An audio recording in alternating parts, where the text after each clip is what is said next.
साथियों नमस्कार, मैं हरिश्चंद्र बर्णवाल इस वीडियो में आप सभी का स्वागत करता हूं। दोस्तों, आज बात करूंगा पूर्व सीजेआई चंद्रचूड़ साहब की। बंगला खाली करते ही उनको ज्ञान की प्राप्ति हो गई है। वो जो बातें आजकल कर रहे हैं वो बड़ा अच्छा लग रहा है और अच्छा है भी, होना भी चाहिए। लेकिन एक सवाल मन में उठता है दोस्तों कि जब वो चीफ जस्टिस ऑफ इंडिया थे तब ये बातें क्यों नहीं कहते थे। तब तो बड़ा महत्वपूर्ण था ना, उनके पास शक्ति थी, वो कुछ भी कर सकते थे। और जो वो कह रहे हैं वो असंवैधानिक बात नहीं कह रहे हैं, वो संवैधानिक बात ही कह रहे हैं। लेकिन मन में ये सवाल उठ रहा है कि आखिर उस समय उन्होंने क्यों नहीं कहा।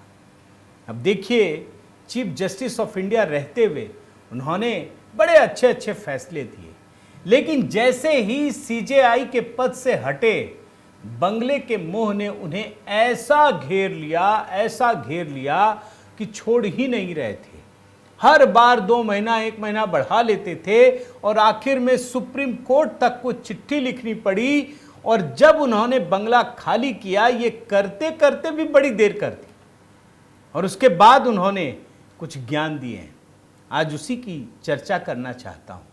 मैं निवेदन करता हूं दोस्तों कि आप भी कमेंट करके ज़रूर बताइएगा, क्योंकि यही बात होती है ना कि आप पछताए होत क्या जब चिड़िया चुग गई खेत। कह क्यों रहे हैं?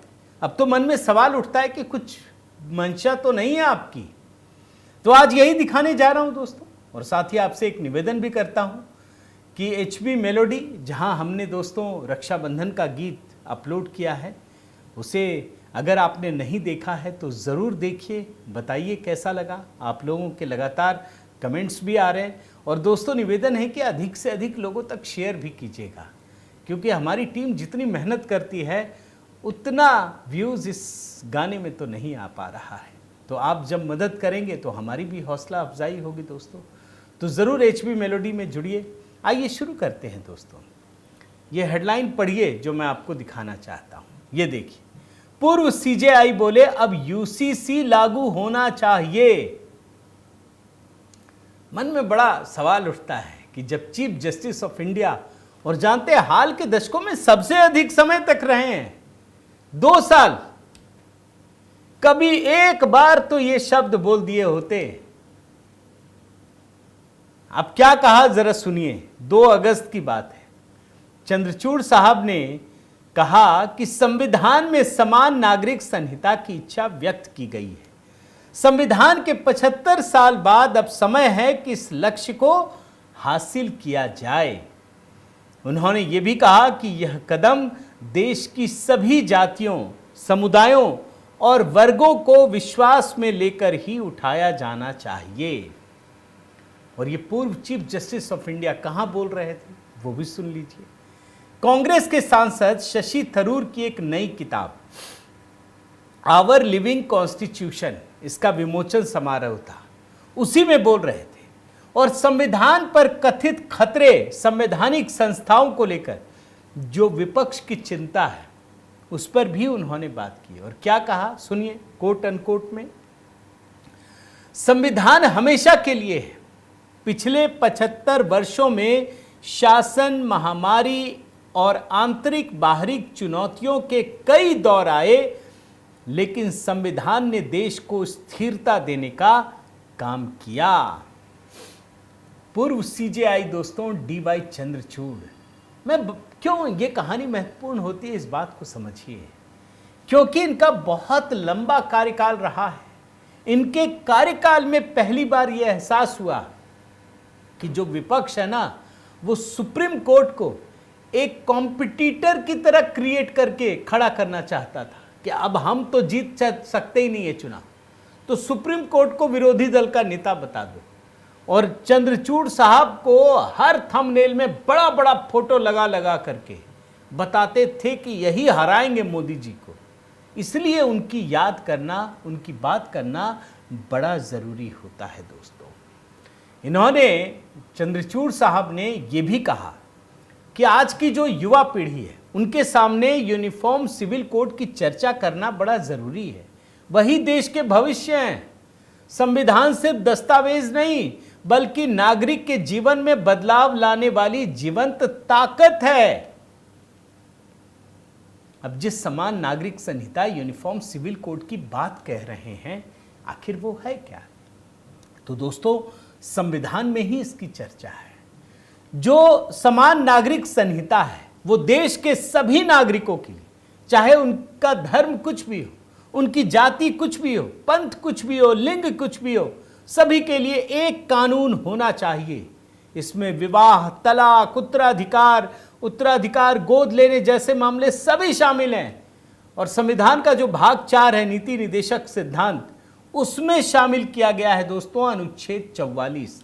और इसमें यह लिखा गया है कि राज्य भारत के संपूर्ण क्षेत्र में नागरिकों के लिए एक समान नागरिक संहिता सुनिश्चित करने का प्रयास करेगा। इस समय 2 राज्यों में लागू है दोस्तों, गोवा में और उत्तराखंड में। अब सुनकर तो अच्छा लग रहा है, आपको भी अच्छा लगेगा, मगर एक सवाल है दोस्तों। मैं आपको बार बार कह रहा था ना, चंद्रचूड़ साहब का ये देख लीजिए, नवंबर 2022 में मुख्य न्यायाधीश बने। न्यायाधीश की तो बात ही नहीं कह रहा, नवंबर 2022 में, और 10 नवंबर 2024 को रिटायर हुए। पूरे 2 साल भाई कितने मुकदमे सुने, क्या क्या नहीं सुने। कभी एक बार भी अपनी जुबान से ये बात कही क्या? अगर कहा होता तो कितना गहरा असर पड़ता, आप खुद सोचिए। एक बार भी नहीं कहा, तभी मैं कह रहा हूं कि इनको ज्ञान की प्राप्ति हो गई है। अच्छा, मजेदार एक और चीज दिखाता हूं। जब ये चीफ जस्टिस ऑफ इंडिया थे, उस समय की बात कह रहा हूं, 2021 से 2022 के बीच में सुप्रीम कोर्ट में 6 ताबड़तोड़ याचिकाएं आई। मार्च 2023 में इन्होंने सुनवाई की और इन याचिकाओं में तलाक, भरण पोषण, गुजारा भत्ता, यह कहा गया कि एकरूपता होनी चाहिए। आप जानते हैं, मार्च 2023 में बात कह रहा हूं, उस समय chief justice of India DY Chandrachud ही थे। उन्हीं की पीठ में सुनवाई हुई।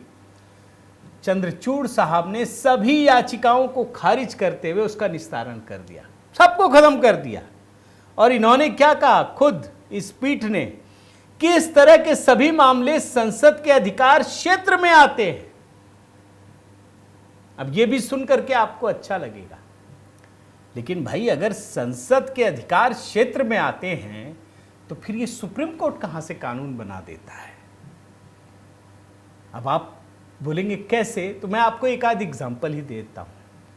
भाई संसद ने जुडिशियल अपॉइंटमेंट कमीशन कानून सर्वसम्मति से पास किया, सुप्रीम कोर्ट ने खारिज कर दिया। तो कहां रहा संसद का कानून बनाना? अच्छा चलिए, संसद के कानून छोड़िए, भाई ये किस संसद ने कानून बनाया है कि जो बिल आता है उसको 3 महीने के अंदर राष्ट्रपति को साइन करना ही पड़ेगा, नहीं तो कानून बन जाएगा? कहां संसद ने कहा? सिर्फ 2 न्यायाधीशों की पीठ ने यह कानून बना दिया। तो संसद ने तो कानून बनाया नहीं, यानी यह तर्क तो गलत है। मैं आपको 2 उदाहरण इन 6 याचिकाओं में देना चाहता हूं, आप सुनिए। स्वतंत्रता सेनानी अब्दुल कलाम आजाद के पोते और हैदराबाद स्थित मौलाना आजाद राष्ट्रीय उर्दू विश्वविद्यालय के चांसलर रहे हैं फिरोज बख्त अहमद, जनवरी 2022 में यूसीसी को लेकर सुप्रीम कोर्ट में इन्होंने याचिका दाखिल की। कहा कि आप केंद्र को निर्देश दीजिए, क्योंकि ये संविधान में लिखा गया है कि लैंगिक न्याय, लैंगिक समानता और महिलाओं की गरिमा को सुरक्षित करने के लिए यूनिफॉर्म सिविल कोड होना चाहिए। खुद CJI चंद्रचूड़ की पीठ ने सुना, उसको खारिज कर दिया।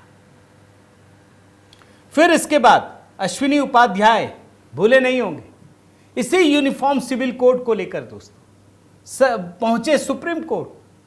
चंद्रचूड़ साहब की पीठ ने कहा कि ये तो संसद को करना है, हम निर्देश नहीं दे सकते। और इस पीठ में दोस्तों न्यायमूर्ति PS नरसिम्हा और JB पारदीवाला भी शामिल थे। पीठ ने क्या कहा सुनिए। मूल रूप से याचिकाकर्ता तलाक, संरक्षता, उत्तराधिकार, रख रखाव आदि में लिंग तटस्थ और धर्म तटस्थ कानूनों की मांग कर रहा है, लेकिन सुनवाई ही नहीं की कि ये तो संसद को करना है। अच्छा, मैं एक और उदाहरण आपके सामने रखना चाहता हूं दोस्तों, इसे यूनिफॉर्म सिविल कोड से जुड़ा हुआ है। आप जानते हैं यही थे प्रधान न्यायाधीश डीवाई चंद्रचूड़ साहब, और केरल की अलपुझा नाम है, वहां की रहने वाली एक एक्स मुस्लिम्स ऑफ केरल की महासचिव सफिया पीएम ने अप्रैल 2024 में सुप्रीम कोर्ट में एक याचिका दाखिल की और उन्होंने कहा कि मैं मुस्लिम परिवार में मेरा जन्म हुआ है, लेकिन मैं नास्तिक हूं। अब मेरे ऊपर कौन सा कानून चलेगा, शरिया कानून चलेगा, या मैं नास्तिक हूं तो सामान्य सिविल कानून चलेगा। सुप्रीम कोर्ट ने क्या किया? सुप्रीम कोर्ट ने केंद्र सरकार से जवाब मांगा।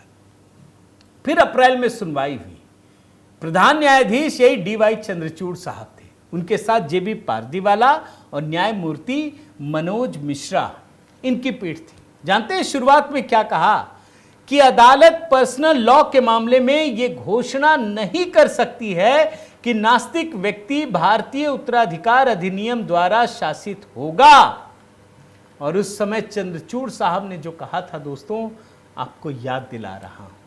उन्होंने कहा कि अगर हिंदू परिवार में जन्म हुआ है और आप धर्म के अनुसार नहीं चलते हैं, तो आपके लिए तो सामान्य धर्म निरपेक्ष कानून लागू होते हैं, लेकिन अगर आप मुस्लिम परिवार में जन्म लिया है, आपने इस्लाम न भी माने, तब भी आपको शरीयत कानून के अनुसार चलना पड़ता है। इस पर विस्तार से सुनवाई जरूरी है, फैसला नहीं हुआ। इस समय जनवरी 2025 में भी सुनवाई हुई और आज तक ये मामला लंबित है। इसीलिए मैं कह रहा हूं, आज जो ज्ञान यूनिफॉर्म सिविल कोड पर इन्होंने दिया है, उस समय क्यों नहीं दिया? एक लाइन तो बोल देते, इसी में बोल देते हैं कि मुस्लिम परिवार में जन्म होने के बाद भी ये नास्तिक है। नहीं कहा कुछ, बल्कि वो शरिया कानून से जोड़ दिया। हिंदू कुछ भी कर ले, मुसलमान को नहीं है। अच्छा, डीवाई चंद्रचूड़ साहब ने एक और मुद्दा उठाया दोस्तों, वो भी बताता हूं। एक देश एक चुनाव को लेकर के, और कहा कि भाई विपक्ष की ये जो आलोचना है वो ठीक नहीं है, मतलब उसको खारिज कर दिया, और ये कहा कि लोकसभा और राज्य विधानसभा चुनाव का एक साथ होना संविधान के मूल ढांचे का उल्लंघन नहीं है। विपक्ष कह रहा है कि अगर हम एक साथ चुनाव कर देंगे तो ये मूल ढांचे का उल्लंघन है। चंद्रचूड़ साहब कह रहे बिल्कुल नहीं है। वो उदाहरण भी देते हैं कि 1950 से 1960 तक सभी चुनाव एक साथ होते थे। 1957 का उदाहरण दिया, जब राष्ट्रीय चुनावों के साथ तालमेल बिठाने के लिए विधानसभाओं को पहले भंग कर दिया गया था। यानी ये बेसिक स्ट्रक्चर का उल्लंघन नहीं है। और आपको मैं बताऊं दोस्तों कि जस्टिस चंद्रचूड़ ने एक देश एक चुनाव पर बनी संसदीय समिति को अपनी लिखित राय सौंपी थी। इस मामले में क्या हो रहा है मैं आपको बताता हूं। एक कमेटी बनी थी जिसमें पूर्व राष्ट्रपति थे, उसके बाद ये जेपीसी को सौंपी गई है। जेपीसी में सुनवाई चल रही है। इसमें चंद्रचूड़ साहब ने एक बात जरूर कहा कि ईसीआई यानी इलेक्शन कमीशन ऑफ इंडिया को जो शक्तियां दी गई हैं उस पर विचार करने की जरूरत है। जैसे 3 पॉइंट मैं आपको बताता हूं जो सुझाव चंद्रचूड़ साहब ने दिए। चुनाव आयोग को केवल राष्ट्रीय सुरक्षा या सार्वजनिक व्यवस्था से जुड़ी स्थितियों में ही चुनाव स्थगित करने की अनुमति दी जानी चाहिए। ऐसी किसी भी सिफारिश का संसद के दोनों सदनों द्वारा अनुमोदन किया जाना चाहिए। स्थगन केवल एक निश्चित और सीमित अवधि के लिए ही दिया जाना चाहिए। मैं इसकी जानकारी देना चाहता हूं दोस्तों कि एक देश एक चुनाव के लिए एक जेपीसी का गठन किया गया है, जिसमें 31 सदस्य हैं, 21 लोकसभा के, 10 राज्यसभा के। इसमें प्रियंका गांधी, मनीष तिवारी, अनुराग ठाकुर, अनिल बलूनी समेत 31 सांसद हैं और बीजेपी के सांसद पीपी चौधरी इसके अध्यक्ष हैं। तो ये तो मामला चल रहा है। चंद्रचूड़ साहब ने तो ग्रीन सिग्नल दे दिया है। यानी दो खबरें आपको बता दी एक तो यूनिफॉर्म सिविल कोड और दूसरा ये। लेकिन एक सवाल है दोस्तों कि यूनिफॉर्म सिविल कोड का ये ज्ञान उस समय तो नहीं आया जब वो चीफ जस्टिस थे, अब आया है। कब? एक दिन पहले, ठीक 2 अगस्त को ये खबर आई कि उन्होंने अपना सरकारी आवास खाली कर दिया है। कब सेवानिवृत्त हुए थे आप जानते हैं? ये हुए थे 8 नवंबर 2024 को। खाली कब किया? अगस्त 2025 में।